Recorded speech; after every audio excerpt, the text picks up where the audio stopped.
All right, welcome to Vaping Zone University. We're in Vaping 102 series. We're going to talk about troubleshooting your eGo battery. I think we'll go over a quick on and off and just knowing which end to use and which end to charge, and we'll talk about extending the battery life, and there'll be a contact pin issue that we'll go over, as well as a few do's and don'ts. Let's start with the on and off. Now, if you come down, you'll see it takes 5 or so quick clicks and the battery light blinks. That way, the battery light comes on, you know it's on. And similarly,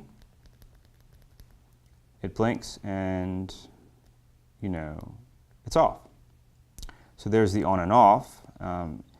This is the part that goes on the clearomizer or the cartomizer or whatever you're using to vape with. This is the part that you unscrew and plug your charging cable into. Now remember, you can use it in vaping while charging, but to extend your battery life, I wouldn't recommend doing that too often, particularly not, as we say, chain vaping. A few other tips on extending the battery life. If you're a heavy smoker and you're first starting vaping, I'd recommend not getting just one, but 2 eGo batteries. That way, you'll have a chance to kind of give one a rest for a moment while using the other one. And for some of us that were heavy smokers before we started vaping, it's usually a very good idea.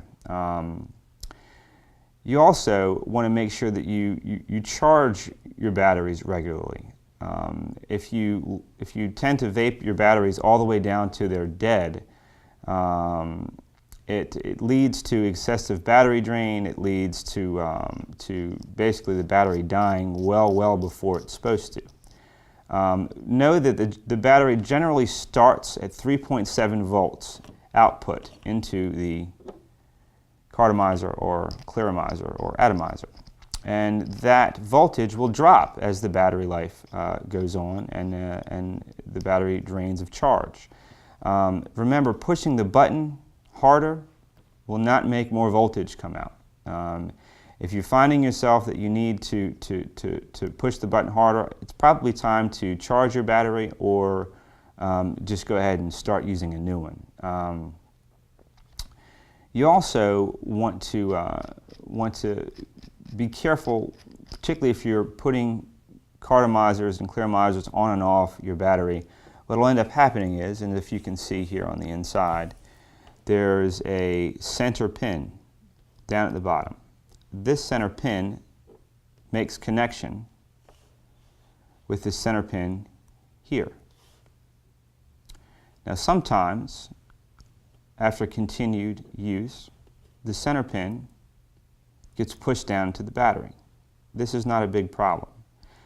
The easiest way to fix is to take a small flathead screwdriver and gently lift the pin slightly, carefully, being sure, of course, that the battery is off. Be sure that the battery is off when you're doing this. And once you've lifted the pin up just a little bit, it should make contact with the center post of your atomizer or clearomizer. Another word of caution.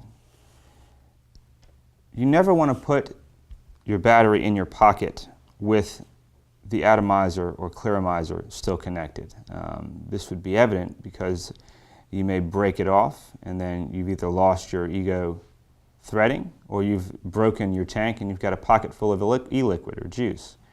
Both are bad situations. So just remember to keep your batteries charged.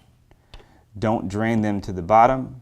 Remember, pushing this button any harder is not going to make more voltage come out.